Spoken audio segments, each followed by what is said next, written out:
Are you having a good week? I hope you are. We're going virtual this week for story time, but don't worry, I'm sure we'll meet again in person soon.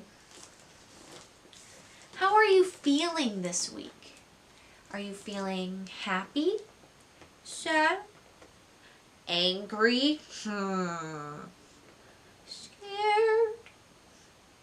Well, no matter how you're feeling, I'm sure that you have someone that you can tell those feelings to.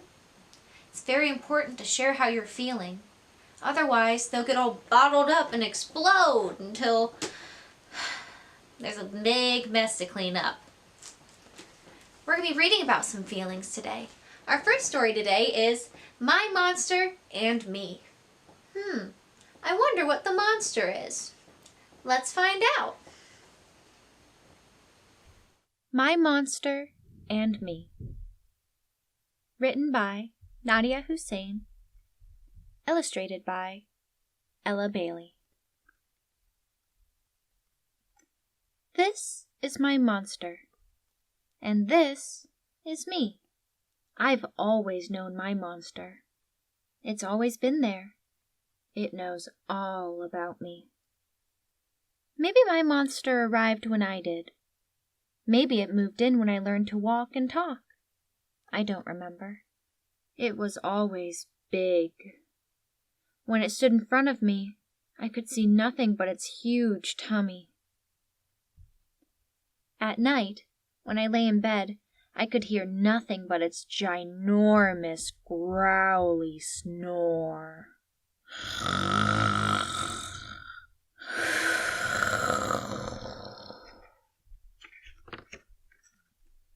I wanted Mom to take it away, but when Mom was there, my monster hid.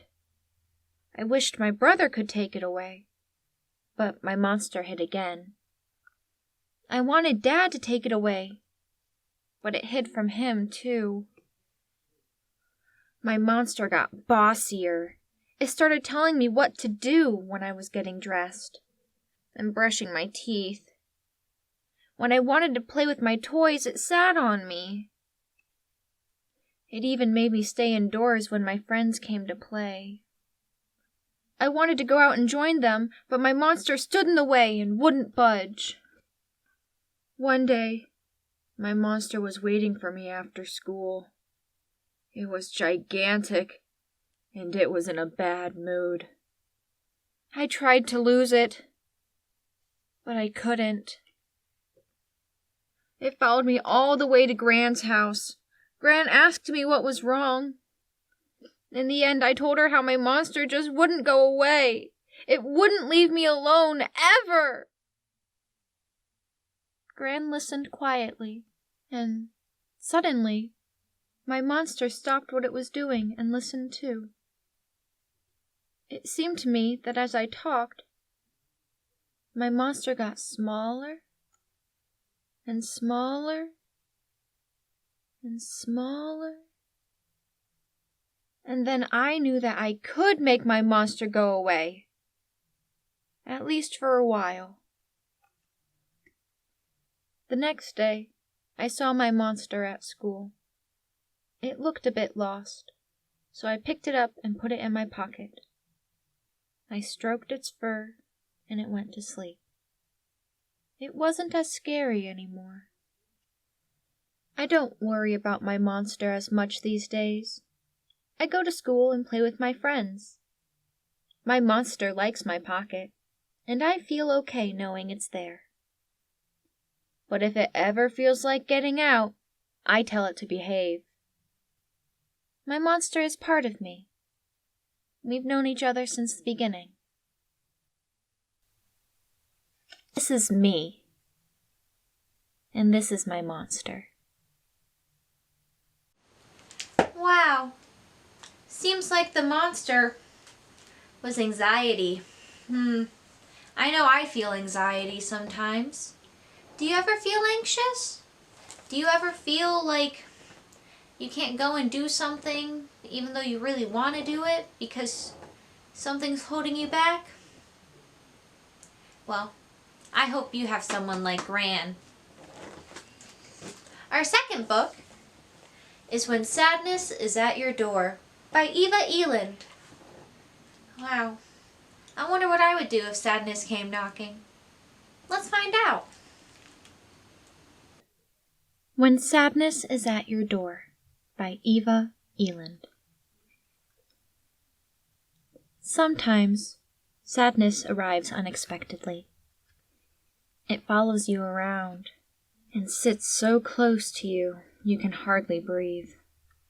You can try to hide it, but it feels like you've become sadness yourself. Try not to be afraid of sadness. Give it a name. Hello. Listen to it. Ask where it comes from and what it needs. If you don't understand each other, just sit together and be quiet for a while. Find something that you both enjoy, like drawing, listening to music, or drinking hot chocolate. Maybe sadness doesn't like to stay inside. Try letting it out sometimes. Go for a walk through the trees. You can listen to their sounds together. Maybe all it wants to know is that it is welcome, and to sleep, knowing it is not alone. When you wake up, it might be gone. Don't worry. Today is a new day. The end. Wow, that was some really good advice. And now, I'm feeling a little sad myself. I wonder what our final book will be about. Okay, that's a happy topic. Love by Matt Dillapina. Wow, I love love, don't you? Love by Matt Dillapina. Illustrated by Lauren Long. In the beginning, there is light, and two wide-eyed figures standing near the foot of your bed, and the sound of their voices is love. A cab driver plays love softly on his radio, while you bounce in the back with the bumps of the city, and everything smells new, and it smells like life.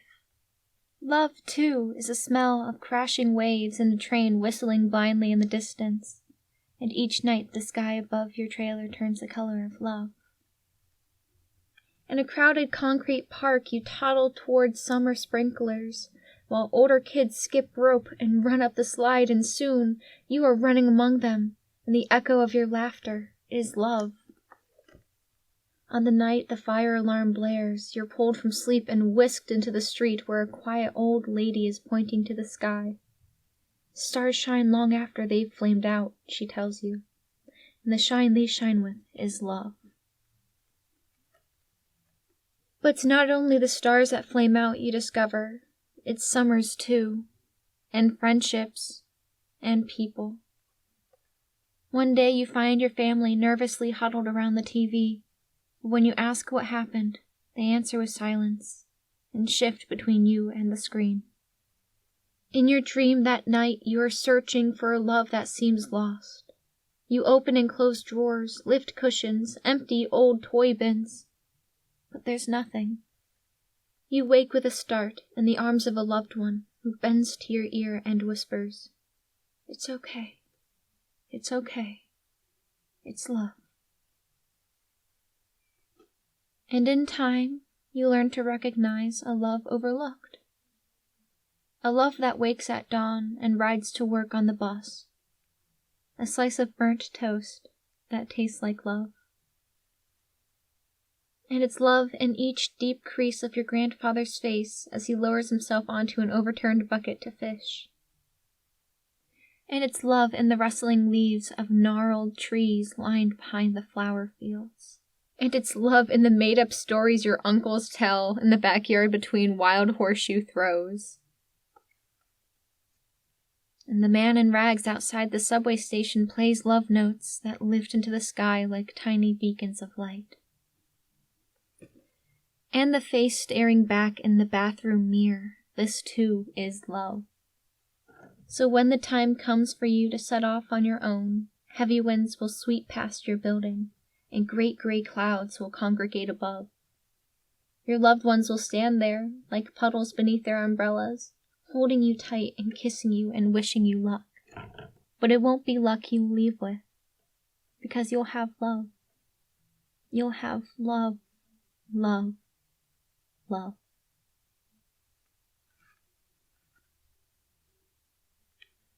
The end. Wow. What a sweet book. It's so nice to know that love comes from so many different places. Love is love is love is love. And you, my dears, are very loved. Now, for our song before we say goodbye, we're going to be doing You Are My Sunshine, because each and every one of you is a ray of sunshine. You are my sunshine, my only sunshine. You make me happy when skies are gray.